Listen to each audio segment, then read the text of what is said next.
Hello and welcome back to another We Ourselves video. And today I want to talk about our favorite movie, Sinners. The gift that keeps on giving, or rather, the commentary and discourse around Sinners keeps on giving. And today I want to talk about this concept that I'm hearing from people who really like the film, and that's the idea that the vampires in the movie represent capitalism. And I want to talk about the actual capitalism in the movie today.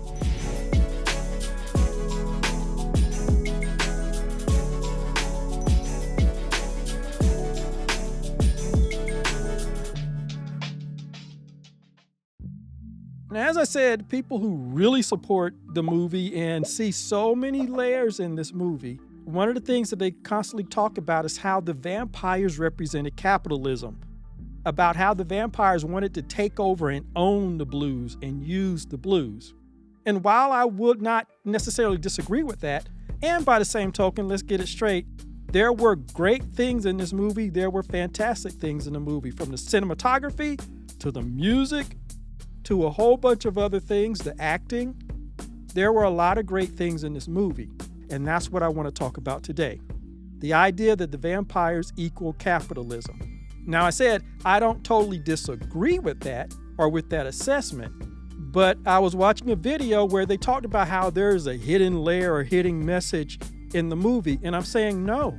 The real world, raw capitalism and the capitalistic situation of the larger part of the black community was right there front and center. It was right in front of our face. You don't have to watch the movie multiple times. You don't have to be aware of all these different layers, and all of that stuff is right in front of your face. And I want to talk about that today because I feel like most people ignore that so that they can wax eloquent about all of these higher order things that they're seeing in the movie. So let's talk about that. First thing, when it deals with capitalism, the vampires offer money to gain access to the blues musical scene. No one ever seems to mention that. When the vampires, the white vampires, rolled up, they even demonstrated that they could play music, but they offered them money, okay? The devil was literally offering money, and the black people made the right decision. They said, nah, we're good. Y'all are good, but there are other places for you to go. We're fine here. Thank you very much. And they closed the door. They refused them entry into their musical scene.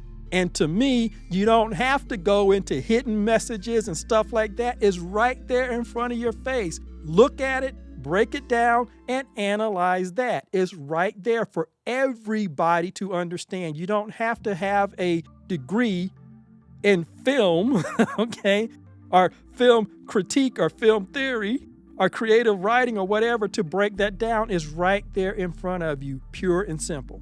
The other example of capitalism that's right there in front of your face is the fact that the black community did not have the wealth to support a juke joint, and it became a plot point.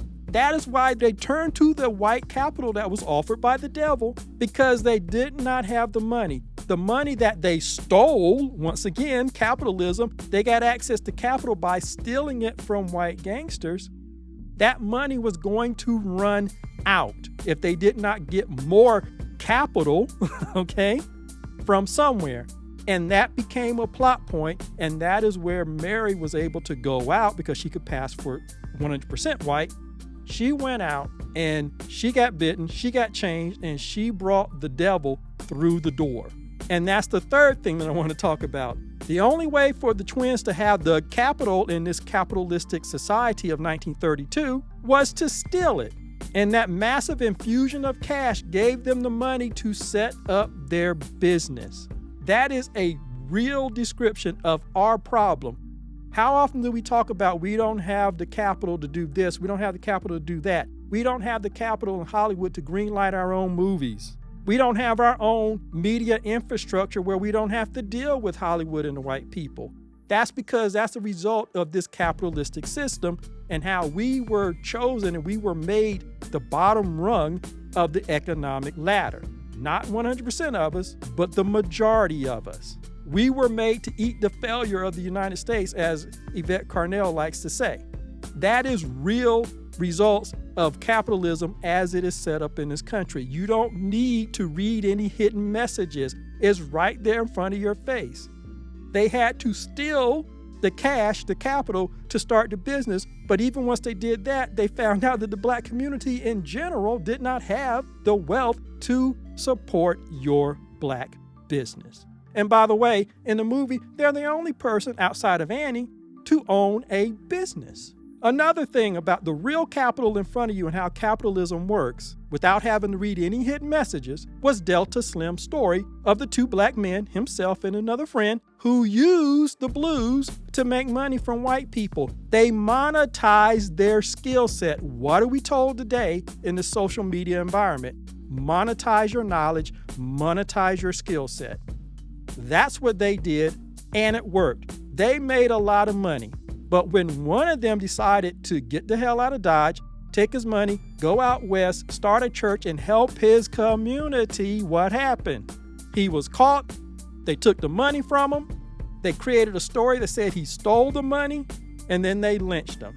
And Delta Slim, the other part of that equation, what did he do with his money? He spent it on booze, okay? He medicated himself. That is real American capitalism as it applies to black people in America right in front of your face. You don't need hidden messages. You don't need layers. It's all right there in front of you in the narrative. And the last thing, and I think I've already mentioned this, is the fact that these people were sharecroppers. And sharecropping was another name for slavery. These sharecroppers were literally living in the same huts and sheds and stuff like that they lived in as slaves. They are still living on the plantations, and they're actually still called plantations. They are still picking the same cotton that they picked as slaves. It's just now they're sharecroppers, and they're paid in wooden tokens that they can only spend at certain stores with inflated prices, which keeps them in perpetual debt to the owner of the plantation. That is real world, raw capitalism and how it places black people at the bottom of this economic ladder.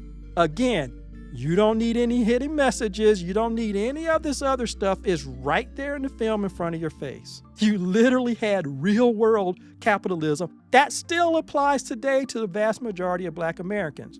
We are under a political system where they're laying off thousands of people, and you're getting black people who had professional jobs that are out of jobs now. There's a reason why black people went into the government work, county, local, federal. There's a reason why we went to work at those places. Not only could we get jobs, but those places had guarantees. They had set holidays. They had set work schedules, things like that that private companies did not have. There was an equity, there were salary steps that were built in. I had a friend who worked for a local government, DC government, when his boss was acting funny to him and would not evaluate him and give him a raise despite all the extra stuff he's done. He was able to call for a desk audit of what he's done, and he was able to get that raise around his racist boss. That's what government work did. Those are protections that government, federal work gave us. And it helped to elevate a sort of middle class in the black community. That stuff is being taken away. Our economic status, because of the politics, is being taken away. And notice in centers, you do not discuss politics. That is something that Smoke and Stack did not realize. Now, Smoke and Annie argued with Stack that no, we need to make them feel comfortable. And Stack said fine, but he knew people weren't paying him because they're bringing in these tokens. Well, later in the movie, again, in the movie, not metaphor, not hidden. In the movie, he comes back and he shows him the books. He shows them the hard reality. We're going to lose this. We're going to run out of that money because these people cannot afford to support us, which is why it became a plot point and they sent Mary out to accept the gold from the devil. And in doing so, they invited the wrong one in, or the right one in, again, alluding to another movie. That's the real economics that's here in this movie. And it even ties into the whole thing about blues healing us. Blues in the movie did not heal anybody, it medicated people.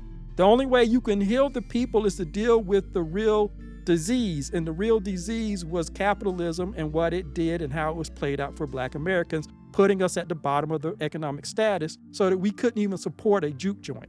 If you change that, if you heal the disease, then you won't need the medication anymore. The medication can truly be something you really enjoy and express rather than using it to help you bear up under the disease. But again, this movie doesn't mention politics.